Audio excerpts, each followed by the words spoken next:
The top stories for the hour. Prime Minister Abiy shares Easter gift with staff and orphans.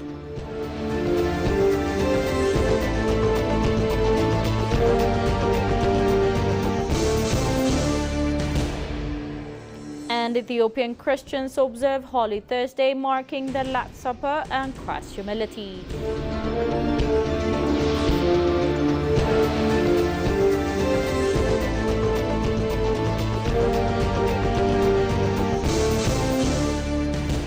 Hello and welcome to EBC World, the voice of Pan-Africanism. Esme Makadalai Sigmus today's update.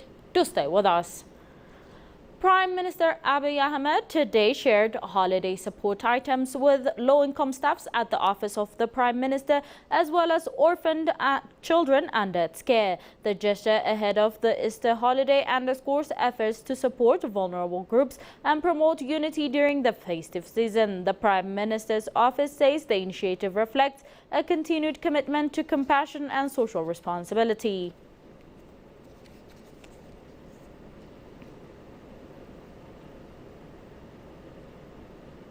Millions of Ethiopian Orthodox and Catholic faithful marked Holy Thursday today, commemorating the Last Supper and the beginning of the Sacred Triduum. Church leaders say the day honors the institution of Holy Communion and Christ's message of humility and sacrifice. At the ceremony in Addis Ababa, clergy highlighted the symbolic foot washing ritual as well as to self-care service and unity. They also urged believers to uphold the biblical commandment of love as the faithful reaffirmed their commitment to the compassion and community during Holy Week.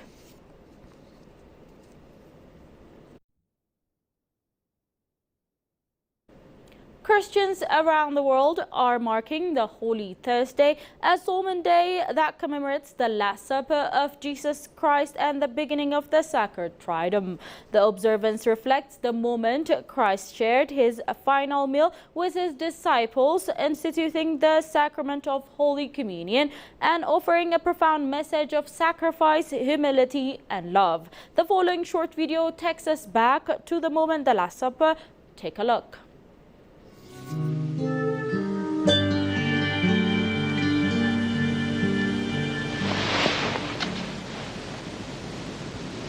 I have wanted so much to eat this Passover meal with you before I suffer.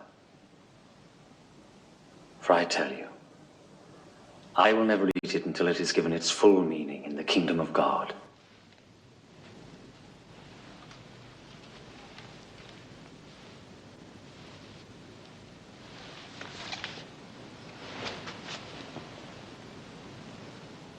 Blessed art thou, O Lord our God, King of the universe, who bringeth forth fruit from the vine.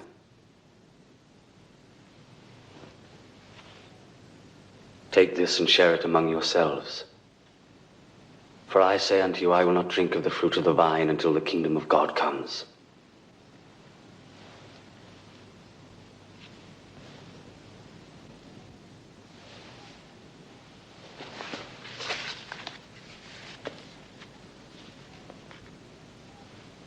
Blessed art thou, O Lord our God, King of the universe, who bringeth forth bread from the earth.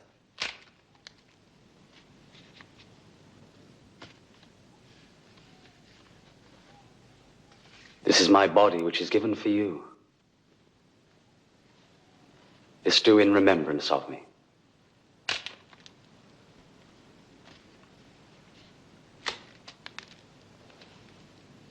This cup is the New Testament in my blood, which is shed for you.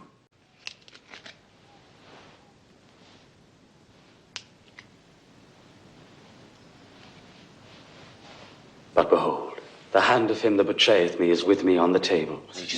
And truly the Son of Man must die as God has determined, but woe unto that man by whom he is betrayed. It can't be. It can't not possible. Name the traitor, Lord.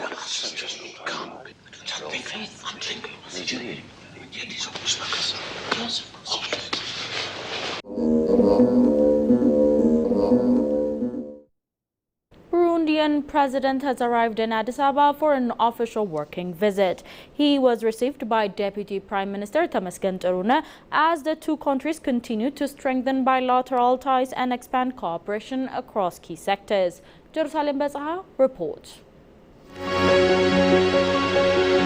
Burundian President Ndayishimiye has arrived in Addis Ababa for an official working visit. The president, who currently serves as chairperson of the African Union, was warmly received at Bole International Airport by Ethiopia's Deputy Prime Minister Temesgen Terune. Ethiopia and Burundi share long-standing diplomatic ties rooted in mutual respect and regional cooperation.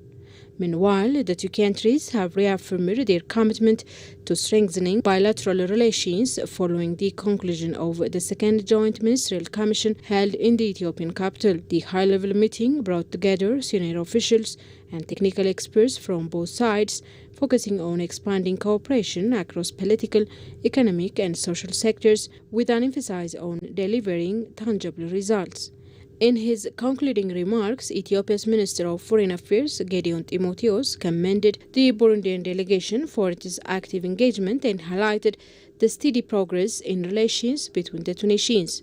He noted that the partnership continues to grow through sustained diplomatic exchange and coordination at regional and multilateral platforms grounded in mutual trust, solidarity, and shared aspirations.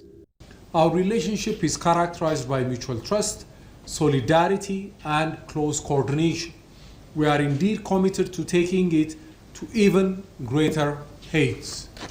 While we celebrate the significant achievements recorded so far, we must also recognize that there are important sectors where our cooperation needs to be strengthened and deepened. Building on our existing relationship, it is imperative that we further solidify gains achieved and explore future areas of cooperation. Trade volume remains limited. Investment opportunities are yet to be explored, and significant untapped opportunities exist in key sectors such as agriculture, industry, service, and investment. On his part, Burundi's Minister of Foreign Affairs, Regional Integration and Development Cooperation, Edward Bizimana, reaffirmed his country's commitment to deepening what he described as brotherly relations with Ethiopia. We are gathered again to seek ways to move forward with a renewed momentum. The elapsed time did not alter our strong and brotherly relations. It's rather made it stronger. It's a good opportunity for us to consolidate our partnership in various sectors of mutual interest. There is a need, therefore, to move forward with concrete actions and projects, including defense, trade, transport, agriculture, industry, energy, education, digitalization, health, tourism, etc. It's a long list, and this shows that our teams did a great job to cover all these sectors. The two nations continue to strengthen cooperation across various sectors through their established Joint Ministerial Commission.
Ethiopia is calling for stronger homegrown solution to disaster preparedness across Africa. Disaster Risk Management Commissioner Shifarao Taklamaryam emphasized the need for sustainable financing and firm political commitment, while Africa Risk Capacity leaders urged greater continental solidarity to achieve food security. Shagai Matau reports.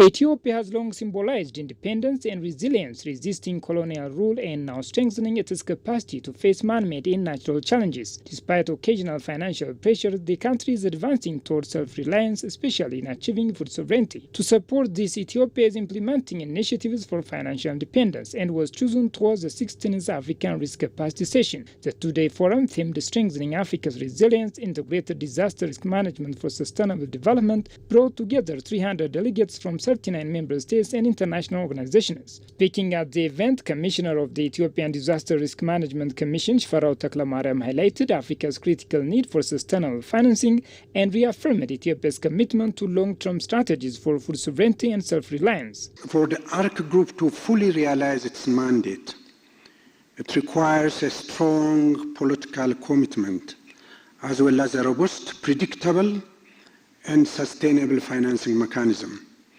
Here in Ethiopia, with various initiatives which are led and guided by our Prime Minister, Dr. Abiy Ahmed, we are working towards a long-term strategies to end all kinds of extreme events that the climate is bearing and shouldering on us. The Commissioner further stressed the importance of collective action, noting that achieving food security across Africa will depend on building strong domestic capacities and reinforcing continental cooperation. It is my humble call to all of us to realize the Africa we want through a stronger, more effective ARC mechanism. I'd like to assure you the governance, the political leadership in the capital Addis Ababa, Ethiopia, is very much into this agenda item through what we call the Green Legacy initiatives, food sovereignty achievements, bound of basket, green energy, all of them, whom I'm mentioning few of them, is very much in line with what ARC is supposed to achieve in terms of resilience building. For his part, Jean Gabissins, Director General of the African Risk Capacity, underscored the need for innovative solutions and stronger Pan-African solidarity. He urged African nations to work together in adopting practical approaches that advance food sovereignty and resilience. And it's by having the capacity to evaluate our successes but also our failures that we can only continue being credible and assure the sustainability of our institutions. And we have to learn to adapt ourselves and to evolve by innovating ourselves. Beyond the institutions, there's still an idea that persists, and it should continue keeping us awake. It's pragmatic Pan-Africanism. So it's a Pan-Africanism that doesn't stop with speeches, but is translated with concrete mechanisms for solidarity between our states. The forum ultimately reinforced Africa's shared commitment to preventing and responding to natural disasters while promoting sustainable development and long-term resilience across the continent. Ethiopia and Japan have stepped up cooperation on regional security and counterterrorism following a high-level talks in Addis Ababa. Officials from Ethiopia's National Intelligence and Security Service and senior Japanese representatives agreed to enhance intelligence sharing, tackle transitional threats, and strengthen cybersecurity system. The discussion also highlighted Ethiopia's ongoing reforms and its strategic push for maritime access, with Japan reaffirming its commitment to deeper partnership and capacity building support.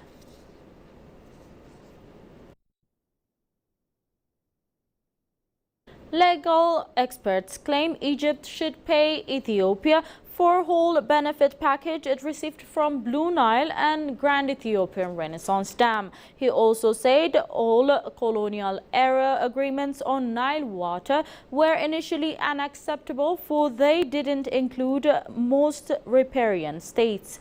Santayot Amrat reports.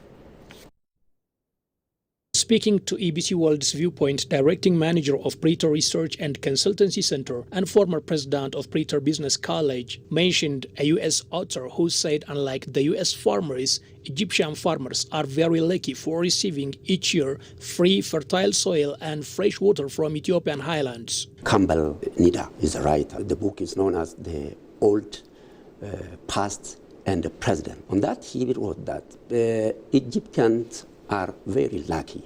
They are more lucky than American farmers. No. Why? Because the Egyptians get each year fresh water, fresh soil. Of course, he didn't mention from where these soils actually. Obviously, it is from the Ethiopian highlands. Sure. Then he said that American farmers change crops each year, or give a rest for lands, or use fertilizers. Egyptians got each year fertile land, so they fast each year as Christians fast during the Christmas. Girma strongly claimed that Egypt must pay for the entire benefit packages it enjoys from the Grand Ethiopian Renaissance Dam and the minerals and fertile soil it receives from Ethiopian highlands. Each year, a number of tons actually removed from the Ethiopian highlands and flowed down. And it reached now the country which is very remote from the Ethiopian and from the source, the owner of the source of the river, not only river, the fertile land. Do you understand? So then, if we just quantify, as I've said, a number of tons, million and billion of tons actually, fertile soil removed from the Ethiopian highlands. Sure. We turn into actually money. It could be more than $1 trillion by the. Regarding the colonial era agreements on the Nile River waters, Girma underlined that they were unacceptable from the very beginning because they were not inclusive of riparian status and were nullified by the international transboundary water laws and treaties. It is valid for it is a colonial era at the moment. It ignored the owner. They concluded between faraway countries, Britain and Egypt at the moment. So it is not fair. It is not, there is no equity at the moment. Yeah. So it ignored totally the Ethiopia, the owner of the source of the Nile River. So it is colonial era. I think it is already by different international rules and regulations. After then, it became actually invalid. That's all we had for today's update, but before I go, let's have a recap of the top stories once again. Prime Minister Abiy shares Easter gifts with staff and orphans.